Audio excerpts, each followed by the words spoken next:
महाराष्ट्र राज्यासह विधानसभाचं बिंगुल जसं वाजू लागलंय, कार्यकर्ते ह्या पक्षातून त्या पक्षात जाऊलेले आहेत. पण इचलकरंजी विधानसभा मतदारसंघात जर आपण बघितलं तर वेगवेगळे पॉईंट आहेत. पण भाजपचे जे सक्रिय 25 ते 30 वर्ष कार्य इचलकरंजी शहरात असं म्हणजे जिल्ह्यामध्ये वाढीसाठी आपल्याबरोबर हिंदराव शेळके आहेत. त्यांनी जिल्ह्याचं पद भोगलेलं आहे, शहराचं पद भोगलेलं आहे. इचलकरंजीचे ते माजी नगरसेवक सुद्धा आहेत, त्यांच्या घरात सुद्धा मुलं नगरसेवक झाले आहेत, नगराध्यक्ष झाले आहेत. अशी मोठे पदे दिले आहेत. पण भाजप सोडून त्यांनी कधी प्रचार केला नाही. पण काल गेल्या काही दिवसापासून शरद पवार गटाचे तुतारी जयंत पाटील यांची काल त्यांनी सांगलीमध्ये भेट घेतली आहे. काय सांगाल साहेब, तुम्ही काल शरद पवारांची भेट घेतलाय, काय भाजपमध्ये खदखद होते का आव्हाने तुमच्यावर आल्यामुळे असं वाटतं?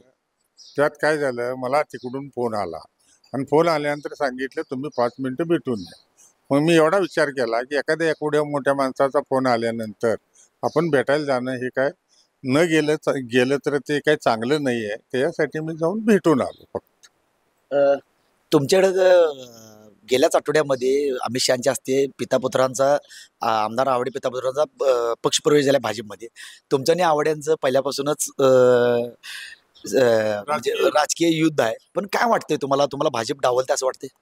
नाही, भाजपानं निदान निर्णय घेत असताना 5 वर्षे तुम्ही तटवलाय आणि शेवटच्या क्षणाला आम्हा कुठल्याही कार्यकर्त्याला विश्वासात न घेता डायरेक्ट तुम्ही जे धोरण जे अवलंबलं हे आमच्या काय बुद्धीला पटलेलं नाही आहे. आणि कार्यकर्त्याच्या जीवावर भारतीय जनता पार्टी असं म्हणता आणि कार्यकर्त्याला तुम्ही वाऱ्यावर सोडून दिलायचा. निदान आता आवाडे येऊन 10 दिवस झालं, साधा एक कार्यकर्त्याला साधा फोन सुद्धा तुम्ही कोण केलेला नाही. कशासाठी? तुम्ही आम्हाला ग्रहित धरून चाललाय काय? हे बरोबर नाही.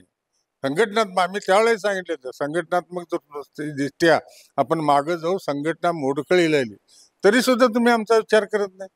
आणि एखाद्या वेळी भेटायला गेल्यानंतर तिची चर्चा करता, भेटायला गेले मग तुम्ही भेटताय त्यावेळेला काही नाही का? तुम्ही भेटताय का नाही? काय भेटत नाही. आता गडकरी आणि पवार साहेब एका स्टेजवर आहेत, त्याला आता काय म्हणणार तुम्ही? पवार साहेब गडकरी साहेब गेले म्हणायची का? म्हणजे एकीकडे असं वाटतं की मोठ्या नेत्यांनी भेटले तर चालेल, पण साध्या कार्यकर्त्यांना कधी भेटले की लगेच भेटायचं नाही असं काय? राजकीय तुमचे संबंध पवार साहेब बरोबर जुने संबंध आहेत तुमचे, त्यामुळे तुम्ही भेट केला. मग येणाऱ्या काळामध्ये तुम्ही तुतारी हातात घेणार का? नाही, असं काही नाही. अजून आमच्या कार्यकर्त्यांची मीटिंग बोलवायची आहे.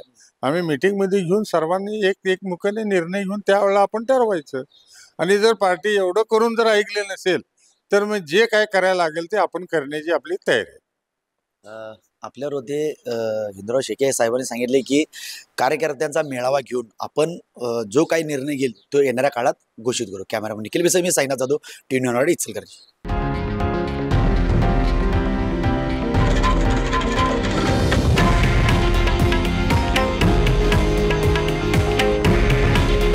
हे आहे देशातील नंबर 1 न्यूज नेटवर्क आणि आपण पाहत आहात TV9 मराठी. काळजी तुमची, हित महाराष्ट्राचं.